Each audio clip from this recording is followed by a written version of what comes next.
Good evening दोस्तों, आज की इस वीडियो में हम क्लास 8 विषय सामाजिक विज्ञान का आंसर की करेंगे जो 3 नवंबर को पूछा गया है।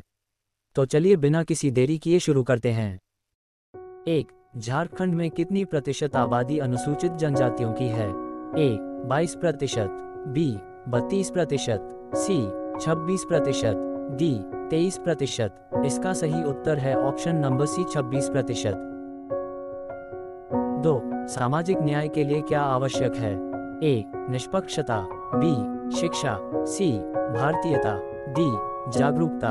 इसका सही उत्तर है ऑप्शन नंबर ए निष्पक्षता। 3. रांची जिला स्कूल की स्थापना किस अंग्रेज कमिश्नर ने किया? A J R Bhosale, B lord Macaulay, C Henry Thomson, D William Jones. इसका सही उत्तर है option number A J R Bhosale. 4. Shantiniketan का स्थापना किसने किया था? A Macaulay, B Mahatma Gandhi, C Madan Mohan Malaviya, D Rabindranath Tagore. इसका सही उत्तर है option number D Rabindranath Tagore.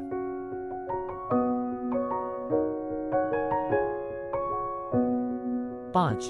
Meerut और दिल्ली में सिपाही विद्रोह कब हुआ? ए 1856 ईस्वी, बी 1857 ईस्वी, सी 1947 ईस्वी, डी 1959 ईस्वी। इसका सही उत्तर है ऑप्शन नंबर बी 1857 ईस्वी। 6. संविधान के किस अनुच्छेद में वर्णित है कि भारत के किसी नागरिक के साथ धर्म, जाति, लिंग या जन्म स्थान के आधार पर भेदभाव नहीं किया जा सकता?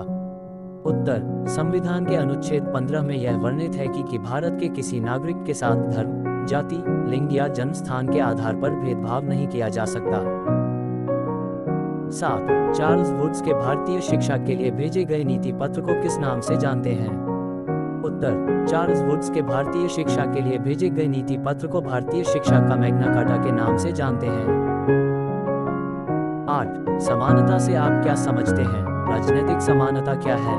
उत्तर: समानता का अर्थ है कि बिना किसी जन्म, जाति, धर्म या लिंग के भेदभाव के सभी व्यक्तियों को समान अधिकार, अवसर और सम्मान प्राप्त हो। राजनीतिक समानता का अर्थ है कि सभी नागरिकों को राजनीति में भाग लेने का समान अधिकार है, जैसे वोट देना, चुनाव लड़ना और सार्वजनिक पद धारण करना इत्यादि। 9. विलियम जोन्स और हेनरी थॉमस कोलब्रुक भारतीय सभ्यता के प्रति क्या नजरिया रखते थे? उत्तर: विलियम जोन्स और हेनरी थॉमस कोलब्रुक भारतीय सभ्यता के प्रति सम्मानजनक लेकिन विरोधाभासी दृष्टिकोण रखते थे। उनका मानना था कि प्राचीन काल में भारतीय सभ्यता अपने चरम पर थी, लेकिन बाद में उसका पतन हो गया। इसलिए भारत को बेहतर ढंग से समझने और उसके भविष्य के विकास के लिए उन्होंने प्राचीन ग्रंथों का अध्ययन, अनुवाद और संरक्षण किया। इस प्रक्रिया के माध्यम से वे खुद को भारतीय संस्कृति के संरक्षक और स्वामी मानते थे।